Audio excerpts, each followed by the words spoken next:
భగవద్బంధువులందరికీ నమస్కారం. హిందూ ప్యాట్ ఛానల్కి స్వాగతం. శ్రావణ మాస మహాత్మ్యము 7వ అధ్యాయము. ఈశ్వరుడు సనత్ కుమారునికి ఇలా చెప్పుచున్నాడు. ఓ సనత్ కుమారా, ఇక నీకు ఉత్తమమైన మంగళవార వ్రతం గురించి చెబుతాను. ఈ వ్రతం చేసే స్త్రీల వైధవ్యం నశించి 7 జన్మల వరకు సౌభాగ్య ప్రాప్తి కలుగుతుంది. ఈ వ్రతాన్ని మంగళగౌరీ వ్రతం అని అంటారు. వివాహం తర్వాత 5 సంవత్సరాలు స్త్రీలు ఈ మంగళగౌరి వ్రతాన్ని ఆచరించాలి. శ్రావణ మాసంలోని శుక్లపక్షంలో వచ్చే మొదటి మంగళవారం రోజు నుండి ఈ వ్రతాన్ని ఆరంభించాలి. శ్రావణ మంగళవారం రోజున ప్రాతకాలాన్ని నిద్రలేచి శిరస్నానం చేసి శుద్ధమైన వస్త్రాలను ధరించి వ్రత సంకల్పం చేసుకోవాలి. పూజ కోసం ఒక మండపాన్ని నిర్మించి ఆ మండపాన్ని ఫలపుష్పాదులతో అలంకరించి అందులో గౌరీదేవి ప్రతిమను స్థాపించాలి. షోడశోపచారాలతో 16 దూర్వాదళాలతో 16 అపామార్గదళాలతో 16 బియ్యపు గింజలు మరియు 16 శనగపప్పు గింజలతో మంగళగౌరీదేవిని పూజించాలి. 16 వత్తులు గల దీపాన్ని ప్రజ్వలింపచేయాలి. అమ్మవారి పూజాస్థలం దగ్గర రాతి రోకలి బండను ఉంచాలి. నైవేద్యంగా దధ్యోదనం సమర్పించి అమ్మవారికి వాయనమివ్వాలి. 5 సంవత్సరాలు ఈ వ్రతాన్ని చేసిన తర్వాత ఉద్యాపన చేయాలి. కుమారా, ఇప్పుడు ఉద్యాపన విధి చెబుతాను, విను. తమ శక్త్యానుసారంగా అమ్మవారి బంగారు ప్రతిమను చేయించాలి. ప్రతిమను వేదికపై స్థాపించి అమ్మవారికి వస్త్రాలంకారాలు సమర్పించాలి. కలశాన్ని స్థాపించాలి. వెండి రోకలి బండను అమ్మవారి పూజాస్థానంలో ఉంచాలి. అమ్మవారికి వాయనమివ్వాలి. తరువాత 16 సువాసినులకు భోజన సమర్పణ చేసి దక్షిణ తాంబూలాలు సమర్పించాలి. ఈ విధంగా వ్రతం చేయడం వలన జన్మ జన్మాంతాల వరకు సౌభాగ్యం ప్రాప్తిస్తుంది మరియు పుత్రపౌత్ర సంపదలతో వర్ధిల్లుతారు. సనత్ కుమారుడు పరమేశ్వరునితో, మహాదేవా, మీరు ఈ వ్రత విధానాన్ని, ఉద్యాపన విధానాన్ని నాకు వివరించారు. ఇక మీరు నాకు ఆ వ్రత కథను మరియు మహాత్మ్యాన్ని కూడా తెలుపండి స్వామి అని సవినయంగా అడిగాడు. అందులకు ఈశ్వరుడు ఇలా చెప్పసాగాడు. పూర్వము జయపాలుడు అనే రాజు మాహిష్మతి నగరమును పాలించుచుండేవాడు. అతనికి సంతానం తప్ప సర్వమూ ఉండెను. దానివలన అతడు సర్వమూ ఉన్నను సర్వమూ లేనట్లే భావించుచుండెను. చేసిన దానములకు, నోచిన నోములకు, మ్రొక్కిన దైవములకు లెక్కయే లేదు. అనేక పుణ్యకార్యములను అతడు ఒనర్చెను. కాని అతని కోరిక అప్పటికీ తీరకుండెను. చివరకు పరమేశ్వరునకు వారిపై కరుణ కలిగింది. ఒక సన్యాసి రూపముతో అతడు జయపాలుని నగరమునకు వచ్చి అంతఃపురమునకు బయట ద్వారము చెంత నిలబడి భవతీ భిక్షాందేహి అని క్షణమైనను అటు నిలవక వెళ్ళిపోయెను. జయపాలుని భార్య పల్లెములో వస్తువులు సమకూర్చుకొని బయటకు వచ్చిలోపుగానే ఆ సన్యాసి వెళ్ళిపోయెను. ఈ విధంగా 3 రోజుల పాటు జరుగగా జయపాలుని భార్య భర్తకు ఈ విషయాన్ని తెలిపింది. అప్పుడు భర్త, సతీ తిలకమా, అతడు ప్రతిదినము మధ్యాహ్న సమయమున కదా వచ్చుచున్నాడు. రేపు ఆ సమయమునకు ముందుగానే వెళ్ళుము.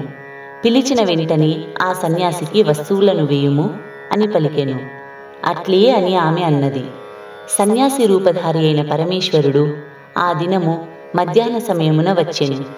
అడిగిన వెంటనే ఆమె ముందుకు వెళ్ళి స్వీకరించండి అని బంగారు పల్లెమును అందించెను. అప్పుడు ఆ సన్యాసి దానమును గ్రహింపక, మీరు పుత్రపౌత్రులు లేని నిర్భాగ్యులగుటచే మీ భిక్ష కాని ఆతిథ్యము కాని మేము స్వీకరించుట అసంభవము అని పలికెను. అందులకు ఆమె, మహాత్మా, సంతానము కలిగే మార్గము మాకు తెలిపి పుణ్యము కట్టుకోండి స్వామి అని పలికెను. అందులకు ఆ సన్యాసి, నారీమణి, ఇప్పుడు నేను చెప్పబోవున్నది తప్పక నీ భర్తకు తెలుపుము, అప్పుడు పని జరుగును. నీల వస్త్రధారిగా, ఒంటరిగా, నీలాశ్వధారిగా నీ భర్తను నగరపు తూర్పు దిక్కునకు వెళ్ళుమనుము. అచ్చట అరణ్యంలో అతని నీలాశ్వము ఎచ్చట అలసటతో క్రిందబడునో అక్కడ దిగి త్రవ్వుమనుము. అచ్చట ఒక బంగారు దేవాలయముండును. అందుగల భగవతిని పూజించినచో ఆమె మిమ్ములను ఉద్ధరించును అని చెప్పి ఆ సన్యాసి రూపధారియగు పరమేశ్వరుడు అక్కడి నుండి వెళ్ళిపోయాడు. ఈ విషయాన్ని ఆమె తన భర్తకు వివరించింది. అతడు సాధువు చెప్పినట్లుగానే భవానీ దేవాలయమున సర్వ విధముల భవానీని అర్చించెను. జయపాలుని భక్తికి మెచ్చి ధనమును ఇచ్చెద కోరుకో అని ఆ దేవి పలికింది. అందులకు జయపాలుడు నాకు సంతానమే కావలెను అని పలికెను. అంతటా ఆ తల్లి వైధవ్యము గల కన్య కావలెనా, అల్పాయుష్మంతుడు సజ్జనుడు అగు కుమారుడు కావలెనా అని ప్రశ్నించెను. చివరికి బాగా ఆలోచించి పితరులను ఉద్ధరింపగల కుమారుణ్ణి కోరుకొనెను. అప్పుడు ఆ దేవి అతన్ని తన పార్శ్వమున గల గణపతి నాభియందు అడుగు వేసి చెంతగల చూత వృక్ష ఫలమును నీ భార్యకిమ్ము అని చెప్పి అంతర్ధానమయ్యెను. జయపాలుడు అంతటా ఆ వృక్షమునందలి పండ్లన్నీయూ కోసుకొనగా అన్నీయూ మాయమై ఒక్కటే ఉండెను. అలా కోసినందుకు గణపతి కోప్పడి ఈ అకృత్య ఫలముగా నీకు జన్మించు కుమారుడు 16వ ఏటని సర్పము వలన మరణించును అని శపించెను.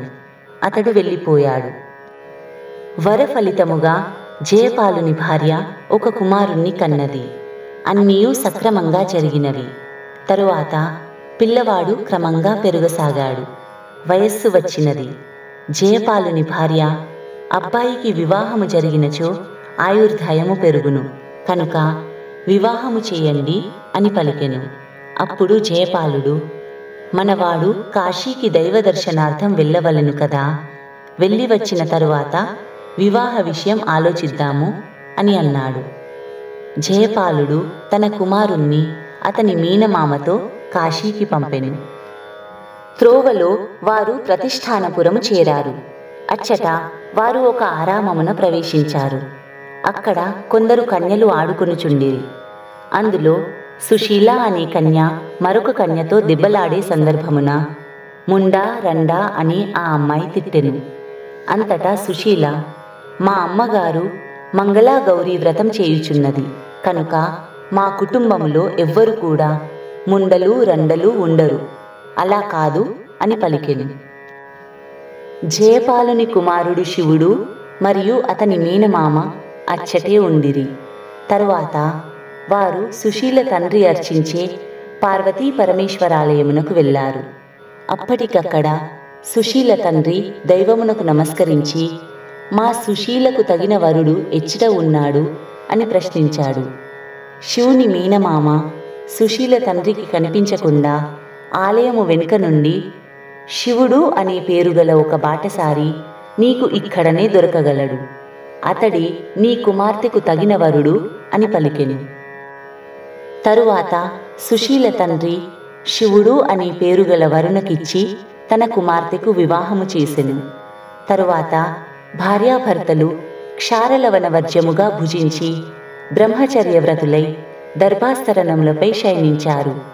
ఆ రాత్రి మంగళాగౌరి ముత్తైదువు రూపమున సుశీలకు కలలో కనబడి నీ భర్త అల్పాయుష్కుడు, ఈ రాత్రితో అతని ఆయువు మోడింది, ఆ గండము తప్పిపోవుటకు ఒక మార్గము చెప్పెదను, చేయుము. కొద్ది క్షణాల్లో ఒక కృష్ణ సర్పము అతనిని కరుచుటకు వచ్చును. నీవు ఆ పాలుగల కుండను తెచ్చి సర్పమునకు ఎదుట పెట్టుము. అంతటా ఆ పాము ఘటమున ప్రవేశించగా నీవు ఒక వస్త్రమును దానిపై వేయుము. ఆ వస్త్రముతో గట్టిగా కట్టి ఉదయమున దానిని మీ తల్లికి వాయనమిమ్ము. నీ భర్తకు ఆ గండము దాటును అని పలికెను. సుశీల కన్నులు తెరిచెను. గౌరీదేవి చెప్పినట్లే జరిగెను. సుశీల గౌరీదేవి చెప్పినట్లు పాముగల కుండను వస్త్రముతో కట్టి ఉంచెను. తరువాత భర్త లేచి ఆకలవుతున్నది, ఏమైనా పెట్టుము అని అడుగగా ఒక పల్లెములో భక్ష్యములు తెచ్చి పెట్టెను.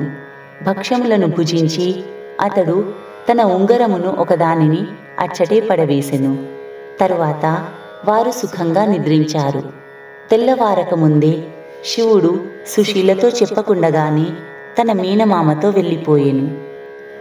సుశీల ఆ ఉంగరమును భద్రపరుచుకొని సిగ్గుపడింది. తరువాత సాక్షాత్తు పరమేశ్వరుడే శివుని వేషము ధరించి వచ్చెను. అందరూ అసలు శివుడే అని అనుకున్నారు. ఉదయాన సుశీల గౌరి చెప్పిన విధముగా ఘటమును తన తల్లికి వాయనమిచ్చింది. ఆ ఘటమును తెరిచి చూడగా ఒక ముత్యాల హారముండెను. తల్లి ఆ ముత్యాల హారమును సుశీలకిచ్చింది. భర్తతో నిద్రపోవుటకు కుమార్తెను తల్లి పంపగా అసలు భర్త ఇతడు కాదు అని సుశీల నిరాకరించెను. ఇంతలో మాయావరుడు అంతర్ధానమొందాడు. అందరూ సుశీల మాటలు నమ్మారు. ఉంగరం వీడిన అసలు వరుడు మరలా కాశీ నుండి వస్తాడు, అతన్ని గుర్తించుటకు వీలుగా అతిథి మర్యాదలు తాను చేయుటకై ఒక సత్రము కట్టించవలెనని సుశీల అతిథులకు అనుదినము పాదప్రక్షాళనమునర్చుచుండెను. అక్కడి నుండి ఎప్పుడో వెళ్ళిపోయిన శివుడు మరియు అతని మేనమామ కాశీకేగి తిరిగి తమ స్వప్రాంతమున చేరబయలుదేరారు. మార్గమధ్యమున శివునకు తాను చనిపోతున్నట్లుగా, అప్పుడు మంగళాగౌరి యమదూతలు తన విషయమై యుద్ధమునర్చుకొనుచున్నట్లుగా కలవచ్చింది. తరువాత వారు మరలా ప్రతిష్టానపురమునకేగి అన్నసత్రమునకు వెళ్ళారు.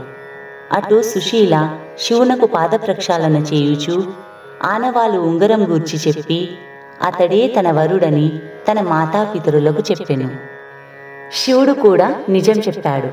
అనంతరము శివుడు తన భార్య సుశీలతో తన తల్లిదండ్రులను చేరెను.